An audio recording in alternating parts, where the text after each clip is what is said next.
It's every parent's nightmare. An adolescent seeking adventure and validation ventures out into the night to meet up with an online friend who turns out to be a murderous predator. On January 27, 2016, 13-year-old Nicole Lovell did just that and fell victim to something that was very much out of her control. Nicole, honey, if you see this, if you're out there, you can come to me. I'm not mad at you. I'm worried about you. Your family's worried about you.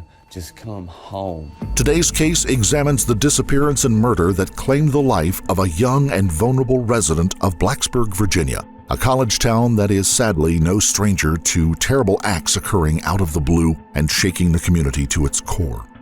What first appeared to be a child running away in the middle of the night soon turned into a desperate search and race against the clock to return her home and to the life-saving medication that she needed. Nearly 1,000 volunteers fanned out across the town and nearby campus of Virginia Tech and the mountainous Montgomery County. Nicole Madison Lovell's young life, however, had ended not long after she snuck out of her home on that Wednesday night around 1 a.m. Her body would be found callously disposed across the state line in a rural part of North Carolina's Surry County. Who could have killed this young girl and why? What led her to leave the apartment through the bedroom window that night? Who did she encounter? Did she plan on meeting them? And what happened to bring her to this terrible end? This is the tragic story of Nicole Lovell. Before we begin, we would like to send our deepest sympathies to the loved ones of Nicole Lovell, who fell victim to the abominable acts described in this case.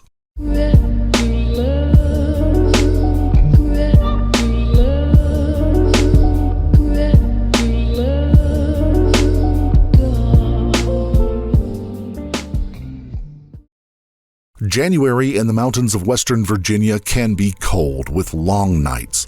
Icy winds are commonplace. Fallen snow tends to linger, sometimes for a week or two in the deep, shady spots that are everywhere. It was just such a night when Tammy Weeks saw her 13-year-old daughter off to bed.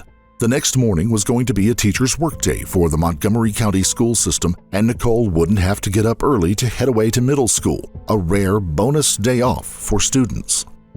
There was no way for her mother to know that after that bedroom door was shut, the girl would slide her dresser over in front of the door, send a text to a waiting compatriot, and then make preparations to make her escape. Nicole had made plans for something very different than a kid's normal no-school plan of sleeping late and watching TV. At around 1 a.m., Nicole slid open the window to her room. She grabbed a dark blue blanket with a Minions character emblazoned on it and headed out for the night, backpack and cell phone in hand. Nearby, a car waited for her as she crunched through the patchy snow on the ground.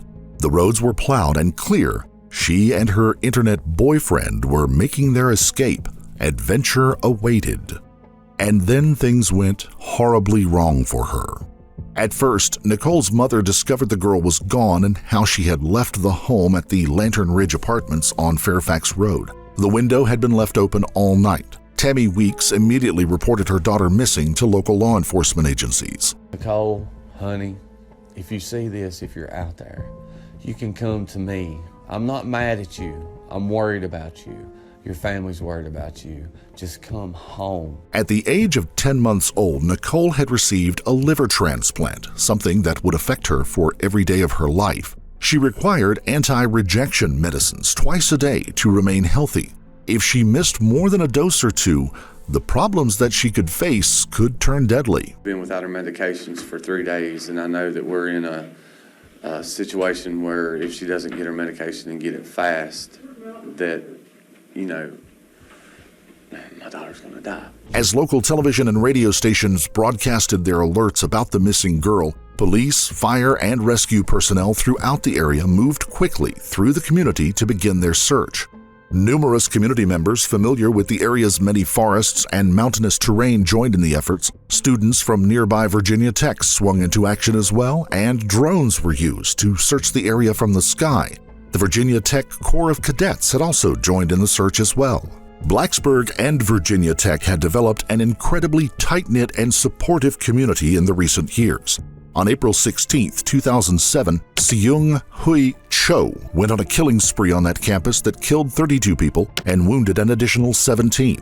Devastated by what was then the largest mass shooting in American history, Blacksburg and the college community leaned on each other and somehow made it through that devastating loss. Now, on this day, they worked together desperately to find this young girl. It would be on the third day that her body, naked, left down an embankment in a wooded area, was found. The body was located just across the state line in neighboring Surry County, North Carolina. Just off of North Carolina Route 89, it may have seemed like an out-of-the-way location for people unfamiliar to the area, but in fact it was not very far from a moderately traveled road. As the region was searched, investigators were given an important key to the mystery by Nicole's own hand. On a wall in her bedroom, the young woman had scribbled usernames and passwords for her online social media apps, including ones like Omegle and Kik. Popular among teens, the site offers a chance to chat with and sometimes see other people in an anonymous way. That anonymity and with no actual oversight have led to those sites gaining a reputation as a hunting ground for predators and groomers. Nicole's mother, Tammy, told investigators that she had found Kik on her daughter's phone prior to her disappearance and made her delete it. It had now become obvious that Nicole had gone back to those apps and had been using them extensively.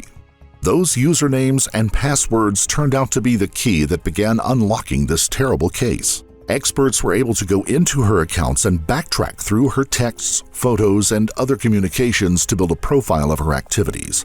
Outside of traffic to her school friends and family, there was a secret relationship with an older man, a college student at nearby Virginia Tech. Online, Nicole's persona was one filled with the angst felt by many middle schoolers just entering their teen years. She didn't feel understood or loved. She craved attention. She wanted someone to see her as an adult. She wanted someone to accept her for her appearance, always having felt that the scars left from her early life surgeries were unattractive. She found someone willing to look past that, or found a person looking for someone with very specific vulnerabilities. She found a predator. Online, he called himself Dr. Tombstone. An FBI cyber squad was able to obtain the data trail from Nicole's communications on the Kik app, working with the company that owned and operated the service.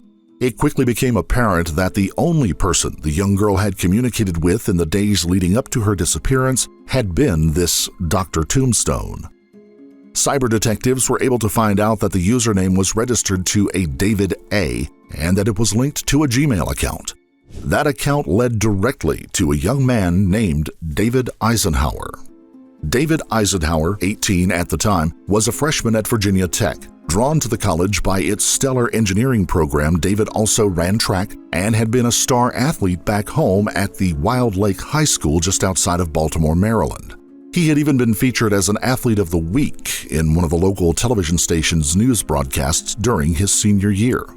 3 times he had won distance races at the Maryland State Championships during his high school times. I will personally not stop until I reach my peak performance. Outwardly, he didn't look any different from any other freshman coming to the large university that year.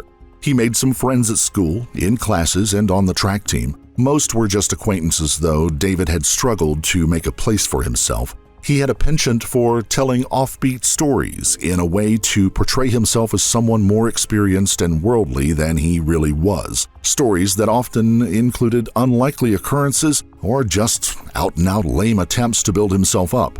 Stories of his drinking exploits, classmates would say, didn't make sense and often ended up with him saying that he was passed out and didn't remember what happened next. He quickly developed a credibility problem, one that was often attributed to him just trying too hard to impress others.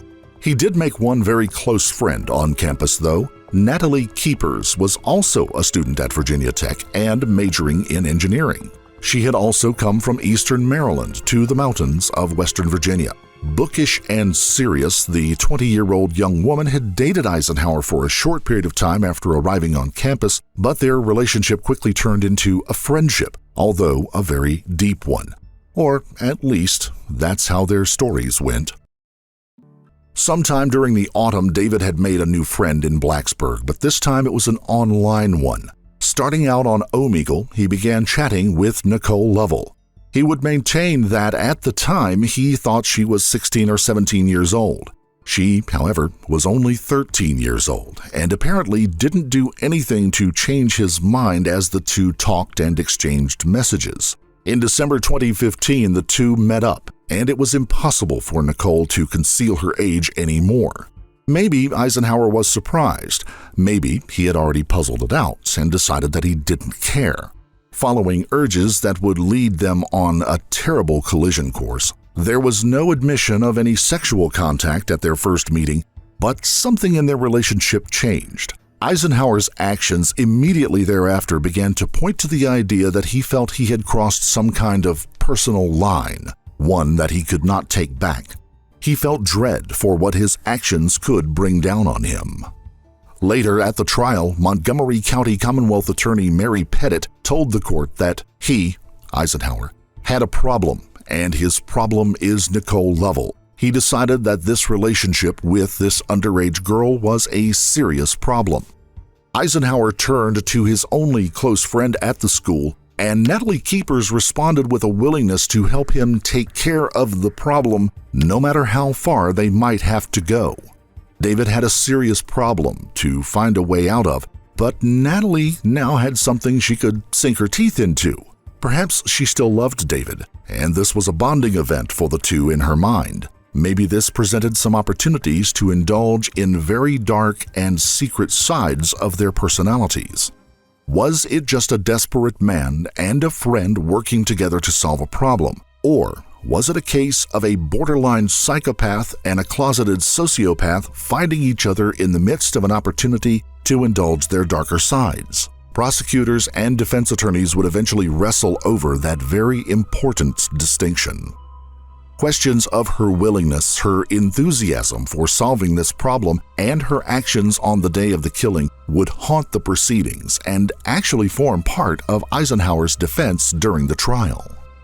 3 days after the disappearance, with the searches going on throughout the region, a candlelight vigil was organized for Nicole Lovell and her family. Hundreds from the community descended upon the Lantern Ridge apartments, where they prayed for her safe return, sang hymns, and provided support for her family and each other. A couple of counties away to the south, just across the North Carolina state line, law enforcement officers made the grisly discovery that everyone had feared. The naked body of a young girl was found down off of a roadway in a wooded area of Surry County. Officers from Blacksburg were called to the scene to help make the initial identification, one that was later verified by her next of kin. Nicole had been found, and the very worst case scenario had happened. As the body was recovered and the scene secured and probed by forensic officers from both states and the Federal Bureau of Investigation, back in Blacksburg, the net was closing on their newly discovered suspects. Armed with Nicole's online data evidence, Blacksburg police and officers from the Virginia Tech Police, along with an FBI agent, brought David Eisenhower in for questioning. Nicole Weeks was brought in as well. Both were initially cooperative with police, and official arrests were slow-played as they gathered more information. This investigation is far from over as we continue to conduct multiple interviews and processing additional evidence related to this crime. The focus of this investigation is to now reconstruct the timeline leading up to Nicole's tragic death. A very preliminary determination of the cause of death is stabbing. Online data had led officials to bring the pair in for questioning. The discovery of Nicole's obviously murdered and disposed of body led to the arrest, and then the physical evidence began pouring in. The two began to talk and individually laid out details of what had gone down. Their cell phones provided both a timeline and a roadmap for the events leading up to that night and the following day. Keepers told investigators that David had confided of the relationship to her and the difficulties he had been having. She said he claimed to have met her at a party and feared that he had slept with her but couldn't remember everything because he had passed out and woken up in a ditch the next morning.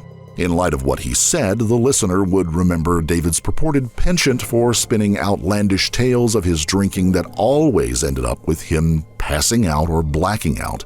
Those tales never rang true to those who heard them. Did the event really happen that way, or was it just him falling back on a stock story that he didn't realize was never really believable? No one can say, but he and keepers moved forward with the stated worry that he could have gotten the young girl pregnant.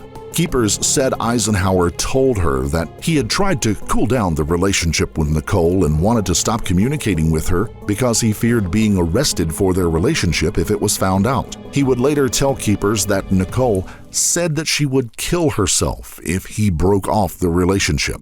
Somehow, under the specter of a possible pregnancy and being found out, Eisenhower and keepers came to the conclusion that a permanent solution was needed. In their eyes, Nicole's death was the only answer. The two began concocting their plan, sometimes by text. Both, in court, would base their defenses on the enthusiasm that the other showed for the crime, while playing up their own reluctance. The day before the abduction, cell phone GPS showed both Eisenhower and keepers out and about making their plans and gathering their necessary materials. The day before Nicole's disappearance, the two went to a local Walmart and purchased a large garden shovel. Security cameras captured the two walking out after their purchase, carrying the shovel, which would match the appearance of one found later with Nicole's blood on it. The night of Nicole's disappearance, GPS locating services showed the two at a cookout fast food restaurant in Blacksburg. The two shared a meal, made the final preparations, and put their plan into action. Keepers claims that she was not present during the next step, but did not dispute that she was involved in the planning and what followed. Eisenhower coordinates with Nicole, and she awaits his arrival. Her dresser is pushed to block the bedroom door. He pulls up outside. Nicole grabs her coat, backpack, and cell phone, and the dark blue Minions blanket. She slides the window open, climbs out, and gets into his car, and the pair drive away. GPS tracking shows the car arriving at a location on Craig Creek Road near the Virginia Tech campus. Craig Creek Road is a single-lane road through a wooded area. Rural houses and trailers along the road are often widely spaced, and sometimes there's no line of sight from one neighbor's house to the next. On this cold Wednesday night, snow on the ground and a fading moon shone overhead through partly cloudy skies. Temperatures were falling quickly as the two motored down what turned out to be a dark and lonely road with no street lights. Then Eisenhower stopped the car. It was 1:02 a.m. The two got out. There is no way to know what Nicole was thinking at that moment, but Eisenhower's next steps were laid out by the autopsy report given to the court. Nicole was struck by a shovel in the neck, breaking one of her vertebrae. Still alive, she fell to the ground, and Eisenhower began stabbing her. In the end, she was stabbed 14 times, 7 times in the head and face, and 7 times in the chest. The fatal wound was from the hit that slashed her throat.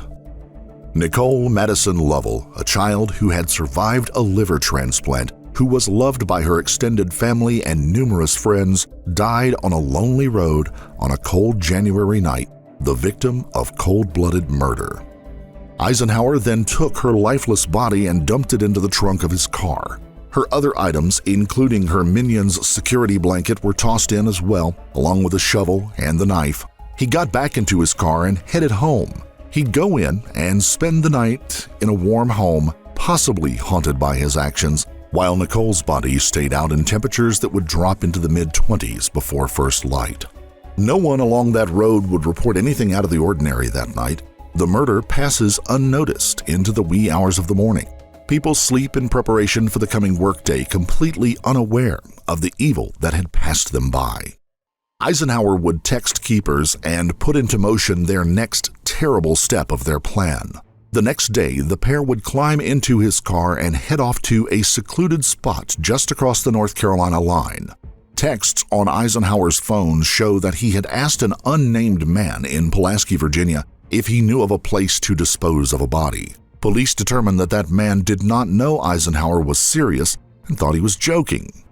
Driving down North Carolina Route 89, the pair found a likely spot, one somewhat near a property owned by a member of Eisenhower's extended family. Nicole's body was stripped and cleaned to remove any evidence and then dumped down a wooded embankment. Text between the two showed that they thought the cold weather would keep the smell down and that in such an area nature would completely dispose of the body within a couple of weeks. Online searches by Eisenhower prior to the murder showed that he had sought out answers to questions such as, how long does it take to burn a body? What is used as ID on a body? His inability to find the right answer, certainly contributed to his downfall. Nicole's body was found intact. Up until that moment, the evidence that had been piling up had been mostly electronic. In the police station, Eisenhower quit talking before long, but keepers just kept on. Now, beyond the electronics and the words, physical evidence of a murder was on hand, and evidence who had done the murder was being collected by forensic experts. At the scene of the body, evidence was collected and rolls of skin were found under Nicole's nails. Completely missed in the efforts to wipe down the body, the bits of skin would provide the DNA evidence that she had scratched Eisenhower before she had been slain.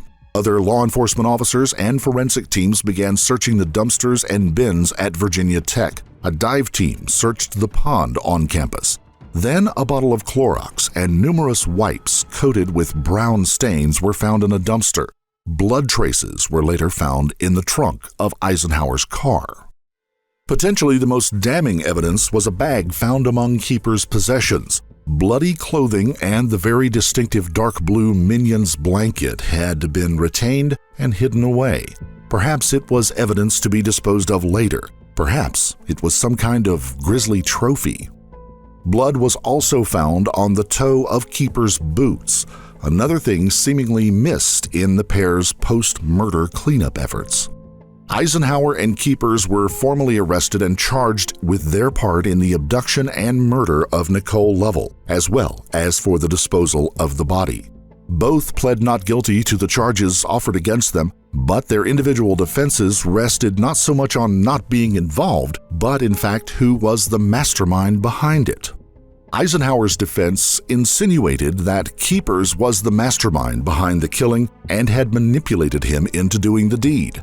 They attempted to nullify her testimony on the grounds that much of it had been given to police before she was made aware of her Miranda rights. At times, she was painted in the light of a sociopath playing out a role, excited by the thrill of killing and the planning that went into it. On Keeper's side, attorneys argued that she had no hand in the actual killing of Nicole Lovell. Evidence could not place her at that point of the murder, although it was nearly impossible to argue that she didn't have input before the event and an active hand in the disposal of the body and the concealment of evidence. I am sorry for the pain that my actions have caused Nicole Lovell and her family. Nothing can ever undo what has been done, and for that, I am deeply, sincerely, and forever sorry. In the end, David Eisenhower was found guilty on all charges and received sentences of 10 years for the abduction, 60 years for the first-degree murder, and 5 years for concealing Nicole's body. 15 years of the sentence would be suspended, and 20 years of probation would be tacked on to the sentence. He was also ordered to pay $5,130 in restitution. Natalie Keepers would also be found guilty as an accessory to the murder in the first degree. She was sentenced to 40 years in prison for the accessory charge and an additional 5 years for concealing the body. 5 years of the sentence was suspended, and she was given twice the recommended 20-year minimum sentence for the accessory to murder charge. The pair will definitely spend the majority of their lives behind bars, but it will never bring Nicole Lovell back. She chased growing up and acceptance as so many adolescents do, but thanks to this pair, she'd never get the opportunity to find her own way in the world, to find pride and happiness in herself. Her family was left shattered and wounded in a way that can never completely heal. The vile act on that cold January night just leaves a cold, empty spot in the mountain town of Blacksburg, Virginia. And the story leaves a cold chill in the heart of any parent who has struggled along with their child going through those tough years of adolescence. If you found this story compelling, don't forget to like the video, comment down below your take on it, and subscribe to the channel. Also, hit the notification bell in order to stay up to date each time we reveal a new shocking case. Until next time, stay safe and keep your eyes peeled. You never know what's lurking in the shadows.